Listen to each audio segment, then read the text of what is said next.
एकनाथ शिंदे आणि ठाकरेंचे खासदार अमित शहांना भेटणार असल्याची माहिती सूत्रांनी दिलेली आहे। एकनाथ शिंदे आणि ठाकरेंचे खासदार अमित शहांची आता कधी भेट घेणार असल्याची माहिती मिळते आहे। हे खासदार अमित शहांसोबत चर्चा करतील आणि त्यानंतर लोकसभा अध्यक्ष ओम बिर्लांची भेट घेणार असल्याचं सुद्धा कळतंय। यापूर्वी ठाकरेंच्या बंडखोर खासदारांनी लोकसभा अध्यक्ष ओम बिर्ला यांना एक पत्र दिल्याची माहिती आहे आणि त्यानंतर आता केंद्रीय गृहमंत्र्यांची सुद्धा एक खासदार एकनाथ शिंदेंसोबत भेट घेणार असल्याची माहिती आहे। सूत्रांकडून ही माहिती मिळते आहे कुठल्याही क्षणी ही भेट होऊ शकते।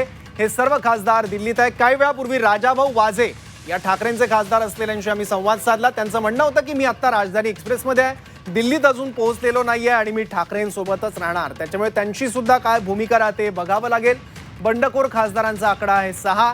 अरविंद सावंत, अनिल देसाई हे आता दिल्लीत आहेत। संजय राऊत यांच्यासोबत ते संयुक्त पत्रकार परिषद घेण्याची शक्यता आहे। अरविंद सावंत यांनी ओम बिर्ला यांना यापूर्वी एक पत्र सुद्धा दिलं होतं की असा कुठलाही पेच तयार झाला तर शिवसेना उभाटाची बाजू ऐकावी।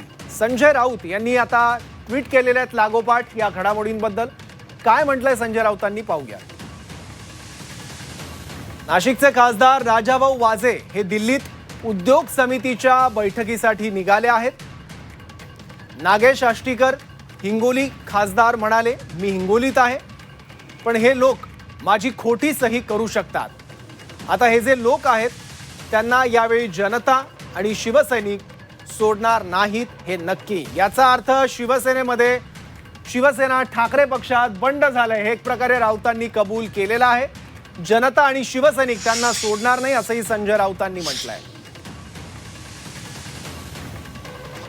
याबद्दल आणखी माहिती घेण्यासाठी आपले प्रतिनिधी कृष्णात पाटील यांच्याकडे आपण जाऊयात। कृष्णात, संजय राऊतांचं ट्विट आपण बघितलं, काही वेळापूर्वी राजाभाऊ वाजेंची प्रतिक्रिया आपण बघितली, घडतंय काय नेमकं?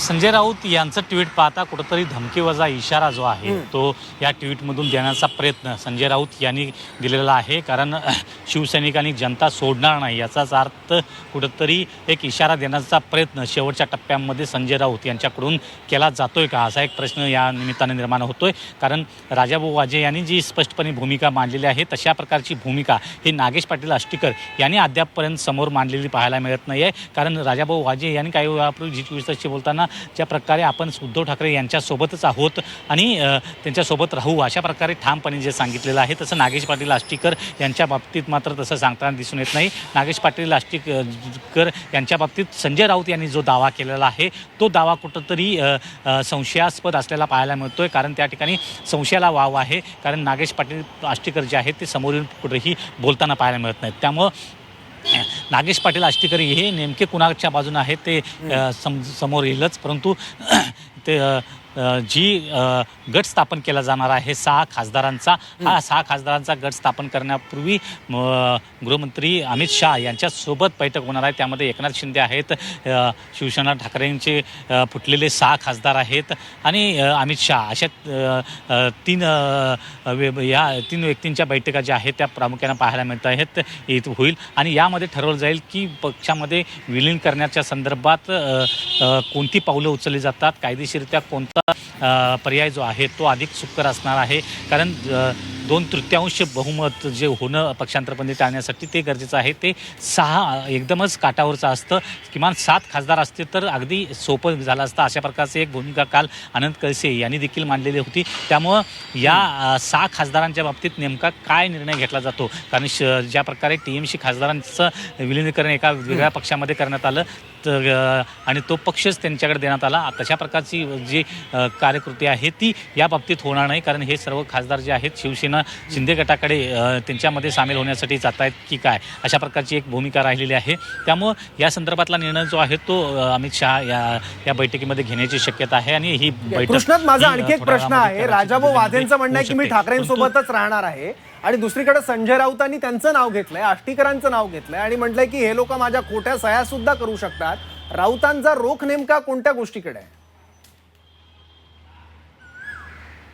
नाही, राऊतांचा रोग जो आहे ते सांगताहेत की हे 2 खासदार जे आहेत ते अद्याप उद्धव ठाकरे यांच्यासोबत आहेत. राजाभाऊ वाजे यांनी सांगितलेलंच आहे. फक्त नागेश पाटील आष्टीकरांनी त्यांना शब्द दिला आहे की मी हिंगोलीमध्ये आहे, दिल्लीमध्ये नाही, असं नागेश पाटील आष्टीकर यांनी संजय राऊतांना सांगितलेलं आहे. आणि नागेश पाटील आष्टीकर म्हणतायत की माझी खोटी सही जी आहे ती कदाचित केली जाऊ शकते. त्यामुळं कुठंतरी बचावात्मक पवित्रा जो आहे नागेश पाटील आष्टीकर यांचा संजय राऊत यांच्यासमोर असलेला पाहायला मिळतोय. परंतु नागेश पाटील आष्टीकर हे नॉट रिचेबल आहेत, ते दिल्लीमध्येच असल्याची माहिती सध्या समोर येताना पाहायला मिळते. परंतु ठामपणे नागेश पाटील आष्टीकर जोपर्यंत समोर येऊन सांगत नाहीत की कोणत्या बाजूने आहेत आणि या पत्रावर सही जी आहे ती त्यांचीच आहे, यामुळं एक संभ्रम जो आहे तो वाढवण्याचा प्रयत्न संजय राऊत यांच्याकडून होतोय की नागेश पाटील आष्टीकर यांच्याकडून होतोय हे पाहणं देखील महत्त्वाचं आहे. कृष्णात, धन्यवाद या सगळ्या माहितीसाठी. आणखी काही महत्त्वाच्या घडामोडींबद्दलचे अपडेट्स आम्हाला तुमच्याकडून जाणून घ्यायचे.